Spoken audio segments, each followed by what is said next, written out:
Hello, I'm Thomas Johnson, one half of Godless. I'm here with Dorothy Ballard, Executive Director of Oklahomans for Equality, or OKEQ. That's a mouthful, I know, but be patient. Here at the center, what all services do you provide for the community outright? Well, we started as a grassroots organization back in early 1980s, functioning under Tulsans for Human Rights, and then transitioned over to Oklahomans for Equality in the early aughts. And then got this wonderful asset right around that time, around between 2005 2007. On the very back of downtown, away from everyone. Well, to have a facility this large, and then at the time it was still pretty heavily industrial. So I remember it offered a lot of advantages as well in terms of location. A lot of people that we service, are in this area, being readily accessible, having such a large property without it being, cost prohibitive. Yes. And now, as a matter of fact, because of that decision, we're the 7th largest LGBTQ center in the nation. Oh, that's something to brag about. I mean, that's one thing, top 10 that Governor Schmidt would not even brag about. But no, but if you think about what that means regionally and the impact regionally, especially in such a conservative area of the country, where direct resources aren't as common. But to get right down to like what we actually provide. Yes. So right now we have clinic services, we have obviously social services and referrals, many support groups. We are restarting youth programming and parent support soon. We are reinviting some of our more targeted groups, like such as Sin Fronteras is going to be having more of a presence. So will Two Spirit and DigiQueer is coming back, and we're having a lot developing around that as well. And then again, just exiting out of summer, real big expansion on the youth services side. That'd be awesome. And people that are part of the community and stuff have heard about the Trevor Project. Yes. Do we have anything here in Oklahoma to provide those kind of services for troubled LGBT youth? We do. So there's nothing on that scale, of course, but Trevor Project is also really engaged with centers throughout the country. And then we're also part of a broader network called CenterLink and ActionLink, which helps all of us sort of pool our resources. But for direct services, really, Youth Services of Tulsa offers both individual and family counseling. And then currently there's also another support group specifically around queer and transgender children. And that's the Glass Closet. That's through Kendall Whittier Library every Saturday, 1 to 4 p.m. And then again, like I mentioned, here pretty soon, we will have youth programming here. But for families in crisis, you'll want to reach out to Youth Services Tulsa. Trevor Project has overarching services and hotline that you can reach out to. You can always call us at the center. We have a long list of resources as well. And then there's family and children services. So that's kind of our coverage in terms of how we meet the needs of families that may be facing some specific issues. We have partnerships, obviously, like with the Freedom Law Center, which is Josh Payton, who's defending the folks out there in Bartlesville, but also conducts like legal name and gender marker change clinic here. Legal Aid is very engaged with us also. That's good. So if folks have questions around fair housing specifically, but also just a lot of people's going to have questions about all that about the house. Well, and one of the facilitators, one of the most important things that she pointed out to me is that a lot of times in these instances of discrimination, people don't even recognize that they're being discriminated against, and that the extra barriers to getting into housing or getting resources is really about discrimination. So they should probably look to legal resources for that.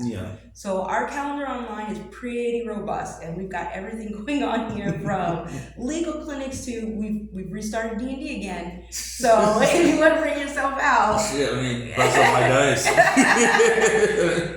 So this Caribbean is a 40-year-old nerd over there playing. It's like, there's another one over there. No, I don't think you're going to find any pushback here. We're all a bunch of nerds. So we're really into the tabletop in here. Tabletoping and music is definitely our jam. Hey, I just broke into the whole tabletop deal. Funny side story.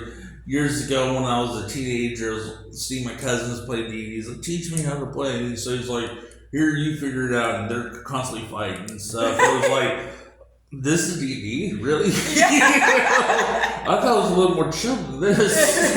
No. But recently, friends of mine, including my colleague, brought me to a friend's place, and we were playing for a year. Mm-hmm. And it was like Animal House mixed with Up in Smoke, and then you have D&D, because it's like with the Dungeon Master will start things off just all chill and stuff like that. And then when we have a break, we have a couple smoke stands, stuff like that. So then it gets real interesting. No, it gets very, very off the wall. It's like the one moment we're talking about threatening torture to an orc or whatever. Oh my gosh. In very Quentin Tarantino style. To like busting out with something way like Rocky Horror. It's like, guys, can we play the game? Yeah. No, it can get pretty deep and revealing though. Oh yes. Very revealing about different personality types and people's different motivations and what they want to do. Right. So I always say, if you really want to know somebody, you want to do a tabletop RPG with them. If you want somebody to never talk to you again, you play Risk. And no, Monopoly. I think Risk even more than Monopoly. So yeah, actually, my son, he wanted the board game Risk, so we started playing. It's like, here, just kill this nation, kill this. I'm done, because like draws out forever. My son, he wants to play by his rules, so he's like, oh, my guys are down. I'll get a few more and just throw it right there. It's like, yeah.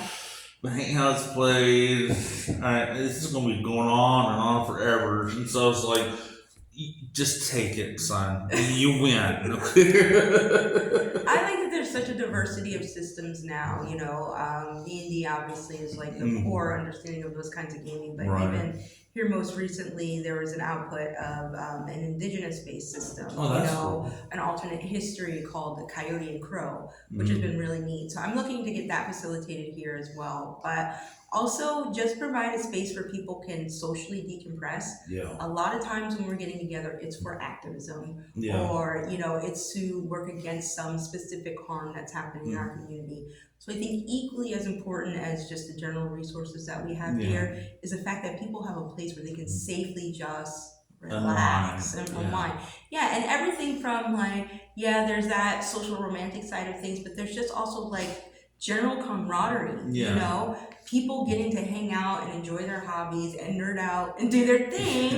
You know, I that's so important. So I love stuff like the really, really free market, which is like true mutual aid. I love the stuff that like Taco and Ticket have going on as far as outreach to the trans community. I know Sin Fronteras is really coming at it hard now, especially going into summer, so we're going to see a lot of social stuff from them. Well, explain who they are real quick for people that don't know. Okay, so Sin Fronteras is our Latinx movement group associated with OKQ, and they're going to begin, now that they're re-engaging, they're going to begin meeting on the second Wednesdays of the month here. Awesome. The Two-Spirit Indigiqueer group is also, it's focused around indigenous persons and beliefs and different cultural understandings of what queerness and gender are within them. And that group meets regularly here. I believe that's on Tuesday, but you'll want to check there. And then, of course, we're in deep collaboration always with Black Queer Tulsa. I've made a very significant effort, especially as a Black woman myself, to re-engage with those members of my own community and make sure that they have place and space here within the center, because that was something that was definitely lacking and wasn't as pronounced. I think the fact that everyone should be equally represented, period. So, I mean, I think that's awesome. You brought all these different groups in to help out and associate and stuff. So, and what I want people to realize is that this isn't new. These are groups that have always been trying to engage with us and always had a footprint in this community because it was necessary for them to. What I want to see happen is one of the tools of oppression is gatekeeping, right? And resource hoarding. And so I'm very focused on moving away from that because none of us can do all of this alone. And we need every single voice and representation. You're fine.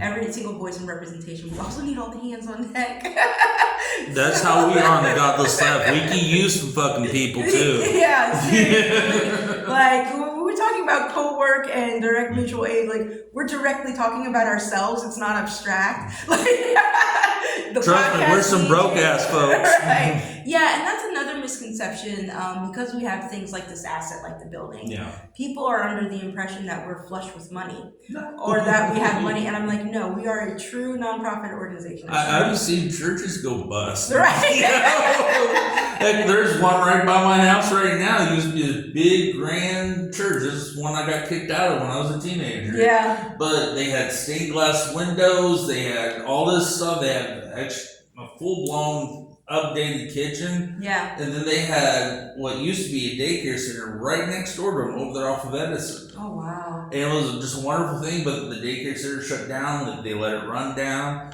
And next thing you know, I see storage bins outside the church. Oh, so that big, oh. Yeah. Yeah, are they gone now? I guess so. Wow. That'd be cool to kind of renovate and turn into something right there. But oh my gosh. That was Presbyterian, wasn't it? It was Calvary Temple Assembly of God. Oh, okay. And trust me, when I went there, I thought that preacher was going to go see God because he looked, here, I tell you what, he's just going red in the face of dude, you're going to have a coronary, Like such angry rhetoric, right? Like, he looked like a freak, one of those packaged pickled hot links and stuff, with the comb back, fedora hair and all that stuff. And he's like, I'm just overwhelmed with Lord, you're overwhelmed with the coronaries, what you have. Oh my gosh. That level of vitriol and hate is something that just doesn't make sense to me, especially through the lens of a religion that's supposedly based on love and sacrifice. I think the whole concept of what Christianity is to people nowadays have been mutated, I think, since Nixon. Yeah. And how they, at that point, you had the evangelic, the very extreme religious kind of start to make that merger into politics and influence. And things didn't really kick into full gear until Reagan came in, and he kind of rode on that. I have a lot of concerns around how, if we're honest with ourselves, we're going way, way back to Protestant influence with the foundation of this nation, or rather the colonization of this nation. So it's always been something where we've had rises and surges. Yeah. Where we are sitting right now is very, very alarming to me, because if you really look at all of it and you really look at all the tactics involved, we're talking about people who are aiming for a theocratic dictatorship. Yes. They're not aiming for inclusivity or for harmony the way that they profess. That's not true. It's not really about protecting families. It's about protecting families the way they believe they should be structured. And under specific religious understanding and law. It's the same comparisons that they make to Islam. Yeah. Where that religion is also abused, is what's occurring and unfolding in our nation. Yes. Very openly. Very openly. See, how I see it right now, on top of all that, is the fact that you have a growing collection of people who are used to having that stranglehold over our nation with those set beliefs. But since more people are being woke or aware, they're starting to see through that. The younger generation is reading through the bullshit. No, man, no, that shit's not gonna work now, And as a Gen Xer, I just want to quickly remind our millennials that you outnumber the boomers. Vote. Please. So, and I do get that sense within people where they feel like, well, I'm not going to work within a system to change a system, right? So I understand the sentiment, but the realities are, especially on state level, we have to have our voices shown and represented. Exactly. And the only way to do that effectively in Oklahoma is through our vote. And if you don't want to participate in national levels, I strongly encourage you to. But if you're really invested in grassroots work, if you're really invested in what's happening in your backyard and making it a tolerable place to live, you must be politically engaged. There is not a way for you to step back from that. Yes. It's too important. It's too important. Now, on the subject, I know I'm a mess today. You're fine. You keep saying that. I know, but I'm a mess. Okay? All right, Messy Thomas, messy. Got it. I'm a mess, you old fucker. Yeah. See, all right. Senate Bill 26, Senate Bill 408. SB 397, Yeah. SB 13. There's a slew of not only LGBTQ legislation, but anti-education legislation. Oh, good Lord, tell me about it. Horrifically, At one point, you're going to try to pass a bill where they're going to allow corporal punishment on special needs kids. Yeah, well, it's not even that it's going to allow; it's going to allow it to be sustained. So it's already something that's allowable. That's the push against it, is the fact that would even have to be an argument or a discussion that you shouldn't beat children. Yeah, let alone special needs children. And then children that are of a special need or a different impairment, like that's horrific. And that those kind of conversations are even being entertained. And I saw the arguments back and forth between the individual that submitted the bill. Mm-hmm. And he tried to defend it by using Bible verses. Yeah. And I was like, but yet, these are the people you let in. Just saying.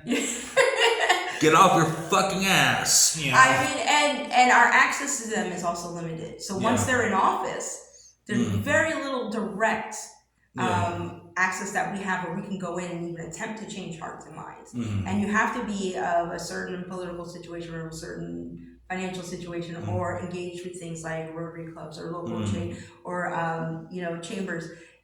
That shouldn't be the case for citizens. Yeah. It was very jarring for me the very first time that I went down and saw our renovated rotunda there, and that there's one segment that reads the people, but the rest are all named corporations. Yeah. Who basically contributed to that renovation in and of the building, which speaks volumes. I told you. Yeah. About whom is being served. Yeah. And I'm disappointed also in the overarching legislature, because when bills like this come up and it's basically left amongst themselves to discuss it, they do not hold people accountable. For bringing in false information, for recommending so-called experts that cannot be verified. Like, I wish there was, I wish that whatever means are in place would not only be improved upon, but actually monitored, and that there was a system of accountability. Yeah, have fact checker right there. Yes, so you can't just stand up and say whatever, and then at the same time not allow the voices of people who are actually impacted or actually involved in that. The way things run on a state level here is super, super upsetting. Busted. It's just busted. Yeah, to say the least. I mean, like we said, go out and vote. You mean you want Governor Shithead in office any much more?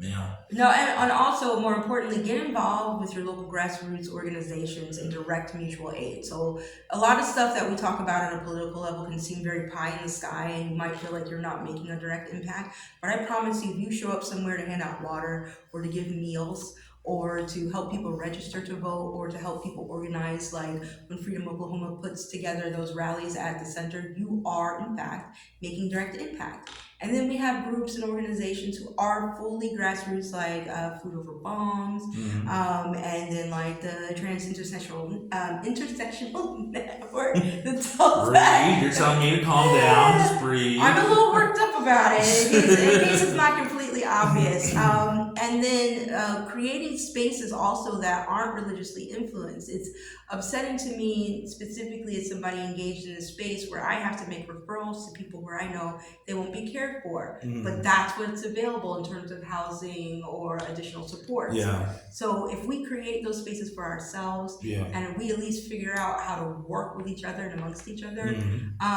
and think about us. When I say us, I mean specifically the Equality Center and Oklahomans for Equality. We have a lot of space, as I mentioned up top. We're very, very open to other community groups and especially organizers. we can most often accommodate you for space, and not at a very high cost. Again, we function under a nonprofit budget. If it's aligned with our mission, we can usually find a way to make it work. And again, if your dollars are going to go anywhere and you're wanting to plan something more formal, think about who you're spending that money with. Look to groups and organizers that are making a direct impact. Better said than me. But one of the things that caught my eye that really kind of unnerves me is SB 26. Mm-hmm. To enter locker rooms inconsistent with their gender and stuff. Basically saying that coaches and teachers could check genitalia. Yeah. Mm-hmm. And it's like, and we had more teachers, caseworkers, and priests and ministers get caught diddling kids and stuff. Put lightly, but they want to go after the transgender community, and like they've been doing for God knows how long.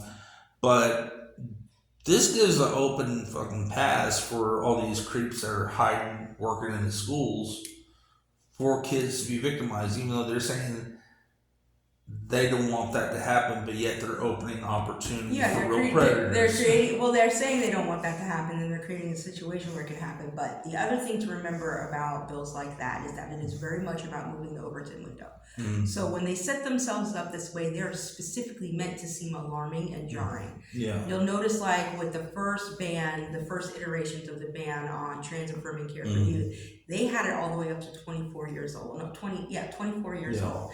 So that was on purpose. They had no intention of doing that. Yeah. But they knew the likelihood of success in putting that forward and some of the other ridiculous things that were tacked onto it. As they pulled back on those, revised them, and then inserted them sneakily later, attaching them to other bills, and then creating emergencies around them, what happens is that people become complacent. And then suddenly what sounded outrageous before doesn't sound outrageous now. Yeah. Which is, we saw the same thing pan out with reproductive health. Yes. We saw the same thing pan out with school information, with everybody getting worked up about critical race theory and all that nonsense. And that's where we're getting into the craziness with private school vouchers and all this stuff. They are talking about indoctrination while literally creating a system where they can have closed private school systems for indoctrination into specific understanding using public dollars. Yes. So it's that old saying of like, if you really want to find out what a person's about, see what they hate. Yeah. Because it's usually a reflection of what's going on. Yeah. Or thou dost protest too much. Now I have a bad visual image of like Governor Stitt doing the whole Buffalo Bill sequence. Oh no, I hate Buffalo Bill. Don't bring that character up at all. What a gross character. But I am saddened and disappointed by the leadership of Oklahoma. And more importantly, this place has so much potential still. And I've been detested by how things have been going here in Oklahoma for years, even from a student perspective back in late 90s, early 2000s, all the way up to now as a single parent. I've seen like a progression. It's just gotten worse and worse and worse. It's like, but yeah, we got all this stuff. Well, you polish a turd, it's still a turd. And I live over on the west side, off Charles Page, over by all that area. And I grew up seeing that neighborhood just waste away. Neglected. We used to have 5 grocery stores between here and the border of Sand Springs alone in that community and stuff. And I'm between doing the Godless Left, I go to the local community meetings and try to get my voice out. It's like, these are issues we need to bring up to aware. But West Side is starting to be treated like North Side is. We're getting cut off. More jobs are leaving. The last grocery store we had is now the community center that we're going to for our meetings. Right. So if we want groceries, we have to drive all the way out to another part of town. And that's if you have a car. Yeah, and a lot of those people in that neighborhood are elderly and on disability and stuff, so they don't have that luxury. That isolation of communities is such an old tactic, you know, and then it always goes hand in hand with gentrification creep.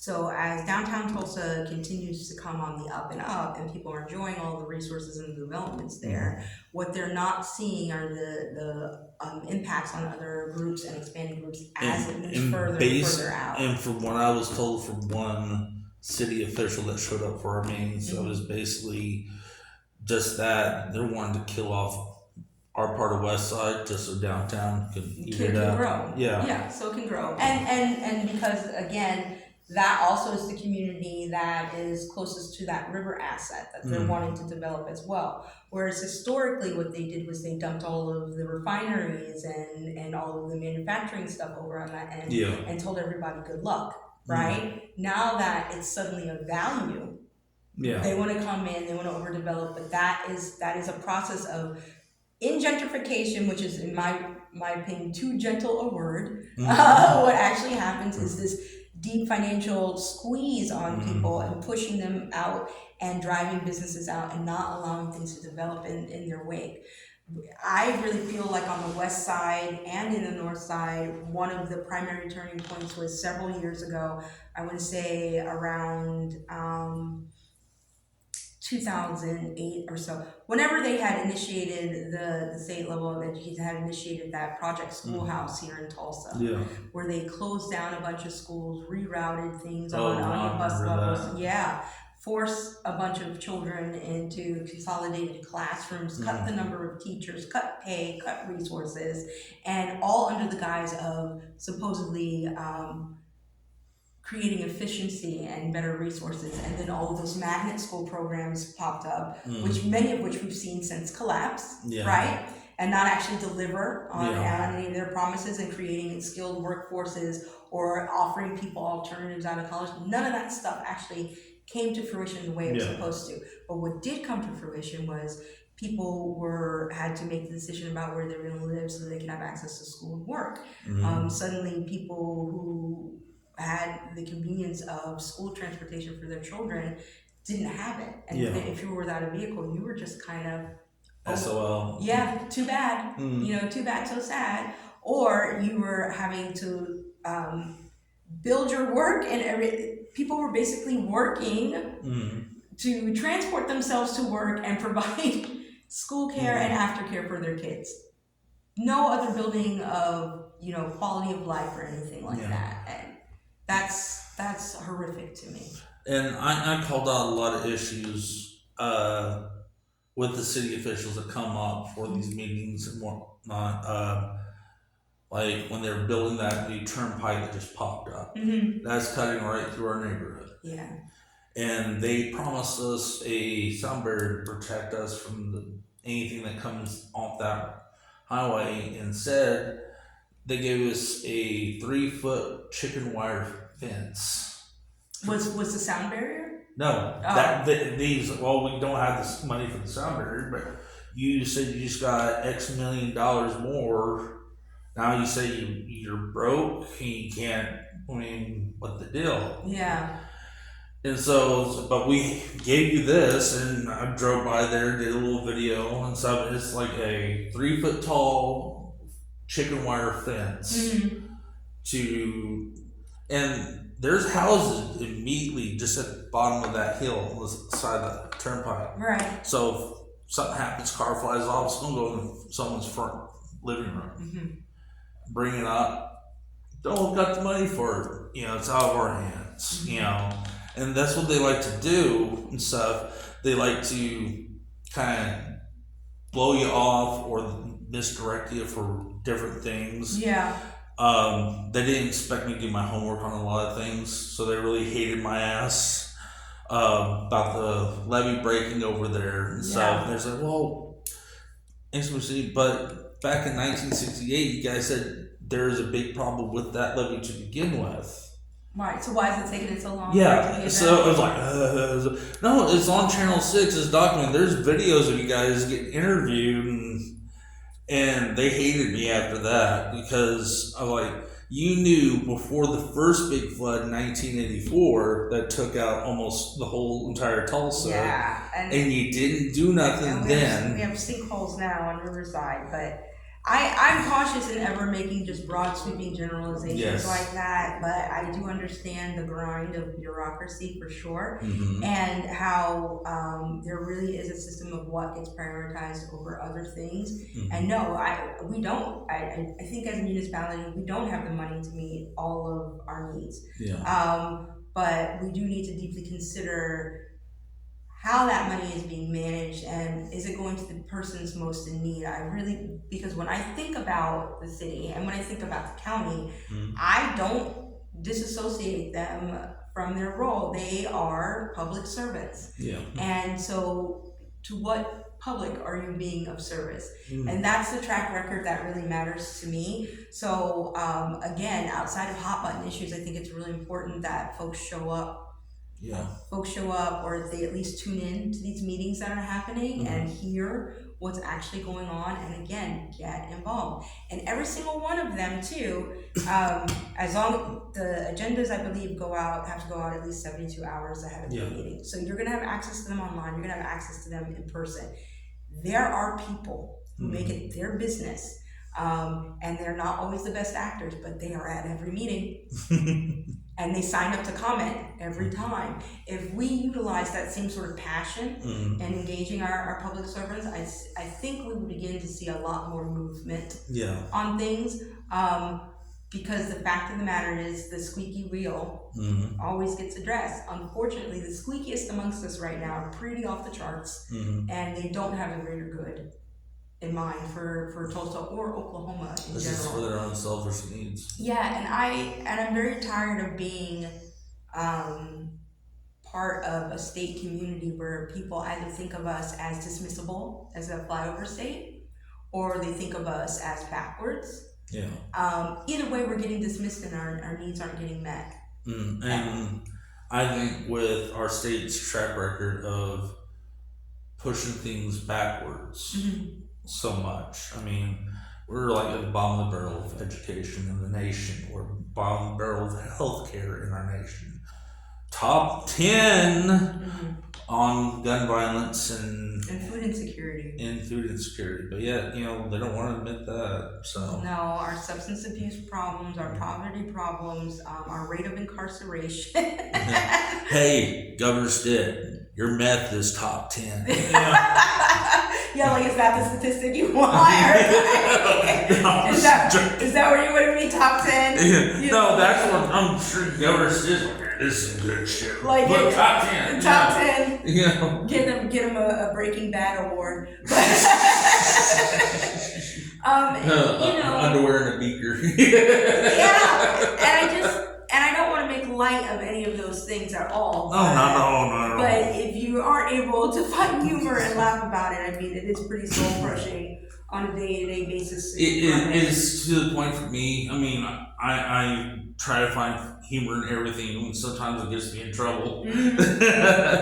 But it's true. I mean, we're part of one of the few. We're part of a line of drug traffic, and Oklahoma's really known for their meth, just like Arkansas, Texas, and all that stuff, because there's a lot of fucking tweakers out here. And it's a soul-eating drug. Oh, I know. I mean, I have friends that recovered from that and got clean, and it eats their body up bad. I mean, they're like in their 30s and they're looking like they're in their 50s. And it's like, God damn, Well, I always like, the comparison I put it to, it's like, whenever you're in a video game or whatever, you advance time, but it's like everything else in that person's mind or whatever, like everything is all sped up for them, but in a bad way. So it's like rapid aging. But they also get, if they're long-term users, they also have issues with hallucinations and paranoia and all that. So you see all these people. I mean, a lot of the people that get busted for drugs in Oklahoma is always usually meth. Now it's fentanyl. But and a lot of fentanyl getting into meth, which I'm a huge proponent of both harm reduction and decriminalization, Yeah. because I think when people get caught up in those loops, again, we're forgetting about the humanity of others. And so again, one of an agency that sprung from OKAQ is Hope, and they're not just about sexual health and you know, sexually transmitted infection mitigation. They're also about overall harm reduction. Yeah. So they have great things like vending machines that are open to the public and that are anonymous, where you can get stuff like safe needles and clean needles, testing strips. As many people as possible, if you have access to it, please get what is it, naloxone? Is that what it's called? The reversal drug for ODs on things like around opiates. It's so important. There are a lot of people too that are just experimenting and then finding themselves dead. Yeah, I growing up in junior high and high school, there's a lot of people experimenting even in school. Yeah. You know, and it's like, I mean, if they have access to it, they're going to get it. Yeah. You know, and that's just how it is. And if they're that young back then, I'm thinking, okay, mommy and daddy's experimenting, and they're just taking a sample. Yeah. You know? And so that's why I think we need to change the conversation around that. Like for me anyway, when I was growing up, it was all that DARE campaigning and, you know, abstinence. The same thing that we're seeing now with sexual health. So you can't tell young people not to do drugs and not to have sex and not to drink and not to smoke. Yeah. You can do that. Will it be effective? No. If you give them all of the information and then you provide a means for harm reduction, then you're going to be far more successful. See, how I deal with my son is I don't lie to him. I tell him everything bluntly. This is what happens. A, B, and C. If, in my opinion, if parents be more like that, more direct and more open, just my opinion, it will show that the teen will be aware that, okay, they're showing me respect by telling me things as this, not telling them what to do. Right. Because teenagers can be... Well, imagine that, right? Yeah. Imagine being treated like your own human being, and respected, and having control over your own autonomy. Like, that's pretty cool, huh? When you get treated like a person. I think most people would want that. So again, what I'm calling back to is, okay, how do we build the resources and the community structures for that? Because that certainly wasn't my experience growing up, which means that generationally it wasn't for a lot of people. But now, where are the parents of these younger folks who were really hoping and depending on to shake stuff up? So if we're doing this new sort of parenting style, what are the greater resources? Who's supporting the parents in that work? Because it's, it is hard, labor intensive, and 24/7. And it's hard to even find the right materials if you're doing homeschool that's not biased in any way. So it's me, I just strictly try to snatch up what I can. Right. You know, bookstores, eBay, AliExpress. I would love to see more of that parent groups happening, or caretaker groups happening, where you're sharing information, you're sharing resources. You come to common places like the center where you can have days, community days where you're together.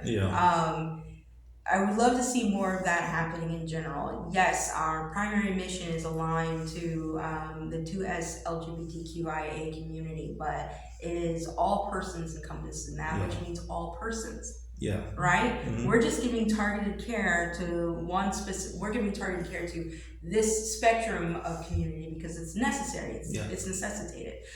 At the same time, our doors are open to anybody in need, and especially in organizing and facilitating resources within the community, because regardless of your gender identity, right, regardless of your sexual orientation, regardless of your economic status, and regardless of your ethnicity, we all have pretty basic needs. We need to be fed, we need to have access to health, we should have access to education, and we want to be safe, and we want to feel loved. That's universal. That's universal. So I would just love to see more of that happening in tandem with direct activism and our pushes against like broader state level stuff. I think really looking at grassroots movements and grassroots mutual aid is the ticket. Okay. Now, on the outings that you guys do for your activism, protests, and all that, do you guys have any way of protecting yourselves with the rise of all the dipshits out there? Well, obviously we move a lot more cautiously. Yeah. We were afforded some grant funding that did allow us to increase our security presence. Yeah. So like when we had Trans Day of Visibility, we did have armed guards here for all of the activities that are going on. We have armed guards here for gender support. We're going after additional grant dollars right now to shore up the building. We have taken ridiculous precautions for Pride. Yeah. One of them, and I've heard a lot of complaints, guys, but I need you to, I need to. Mellow. Oh, yeah. Mellow yellow. Please, I want you to understand the decisions that we're making around Pride are not about isolating people or making them upset or feeling like things are different or changing because we don't care, we're not listening to the needs of the community. We are very, very interested in accessibility and Pride always being available to everyone. We're also very interested in people not being hurt and taken advantage of. And so that means things like our building can't be open this year. And that's direct guidance from, the FBI and the Homeland Security and the assessments that we had assessments that were done for us. Yeah. And it all came back the same. You're way too vulnerable. These are the things that you have to look at. And now, especially with all the rhetoric that's been stirred up. Yeah. With this negative legislation, we've all seen in the news recently about Target pulling back. Yes, I saw that. On some of its products because of direct threats to employees. So one of the most interesting things that I saw out of that was a response from the Southern Poverty Law Center, which basically was warning Target and hopefully other corporations give an ear. If you're responsive to things like that and you start pulling back, what you're confirming is that works. Yeah. Is that those intimidation tactics work. So if anything go brighter and gayer, just throw that shit out there, But just be very affirming. And what I like to say about things like that when it comes to corporations and they say, oh, we can't because of whatever, it's kind of like a king saying, I'm sorry, those are the rules. Well, you make the rules. Yeah. Right? So if you make a decision within your company culture that you are truly going to be inclusive, you make those rules, you steer the culture, and then the response is one that if those people don't want to do business with you or engage with you, they're not. They're going to go engage with somebody who does align with their culture. Yeah. That's really how it needs to work. But right now, it doesn't feel that way. It feels more like they're interested in the potency of our dollars and of the buzzwords, but they're not really interested in supporting us as a community. Yeah, I think Walmart's the same way. So I think most of because again, they're moving around that lovely word that people like to use, optics, right? What looks good versus what is good. I mean, it's like I see it with the Black Lives Matter. I see it with Juneteenth. I've seen it with the Pride, and they are like marketing the hell out of that shit. It's like, we even have the ice cream, like, ice cream? Yeah. But is that money getting to any of those organizations? No damn well. Right? It's going back to Walmart and Target. Yeah, there's a lot of pushback within our inner community too about our Pride and how we run our Pride, and accusations even, or not, I don't want to say accusations, that's too hard a word, observations of rainbow capitalism, and I get it, I do. But we're also one of the only nonprofits regionally that actually facilitates its own Pride, which means it's not going to somebody else. It's not money that's being funneled elsewhere. It truly goes towards the event itself, and then operational costs here. So that is about attracting those other groups, and is about revenue building, but specifically in alignment with meeting our mission. Yeah, that's what makes us different. In those endeavors. But it also makes it a very fine line to walk, because we always have to be mission first, right? And we can't ignore things like the historically abusive relationship that has happened not only within the 2S LGBTQIA community, but overarching community against people of color Yes. against persons who are non-gender conforming, Yeah. and amongst people who are impoverished. We can't pretend that those things aren't real anymore. So we have to be respectful of that. If we want to keep building stuff like this that's open to community, then we have to be acknowledging of the full community. Yeah, I think when we met the first time, what I said was we gotta be loud, we gotta be boisterous, we gotta be shock and awe, okay?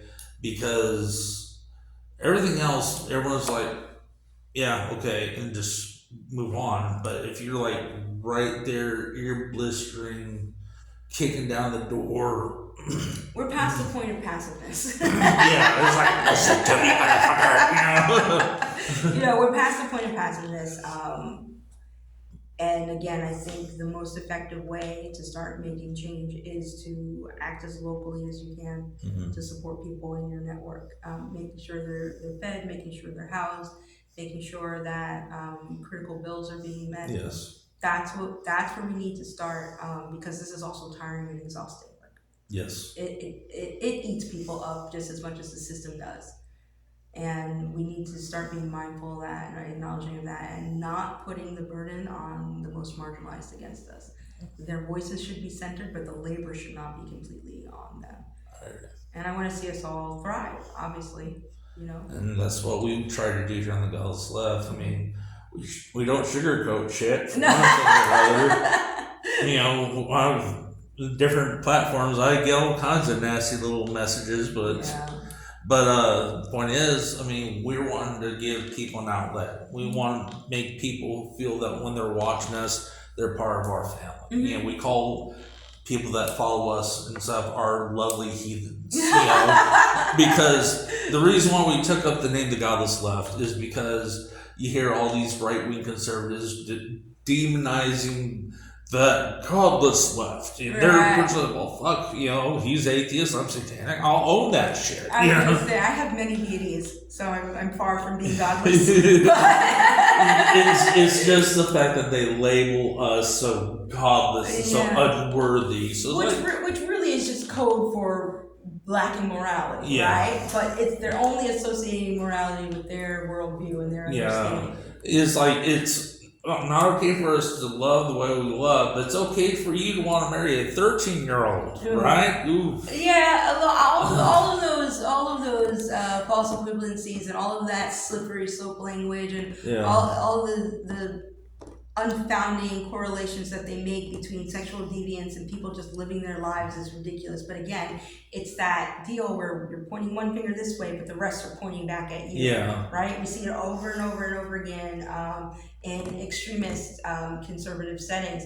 That what they are actively opposing is usually fairly rampant. You know, and unfolding in their own inner circles, or at least behaviors that they're aligned with if they feel it falls into their religious worldview. There's a lot of things that are biblical that I would never align with. Oh, believe me. You know, so yeah, it's complicated. I wish I had all the answers, but I at least am trying to hold up this one piece of our community and be a standing resource and a conduit through our organization to be open and receptive to all. But we all need help. Yes. We all need help, and now's not the time to be quiet. We need accomplices, not allies. We need people that are going to get in it with us and be bold about it. I hear you there. But can you let people know exactly where they can find this lovely facility or how they can reach out to you? Sure. So first and foremost, you want to visit our website, which is www.okeq.org.org. Next, you'll find us right in the heart of downtown Tulsa. We're just off of East 4th Street, so we're 621 East 4th Street, zip code 74120. Our operational hours right now are Tuesday through Saturday. So Tuesday through Thursday, it is 9 a.m. to 9 p.m. And then Friday and Saturday, it is 9 a.m. to 6 p.m., barring, of course, any activities that are happening in our theater or event center. All right. Well, thank you for coming on. Thank you. Yeah. Give me a hug. It was great to see you again. Same here. All right. I'm Thomas Johnson, and this is Dorothy. Hey. we're the Godless Left, and I hope you have a wonderful, wonderful week. Oh, cut this motherfucker off.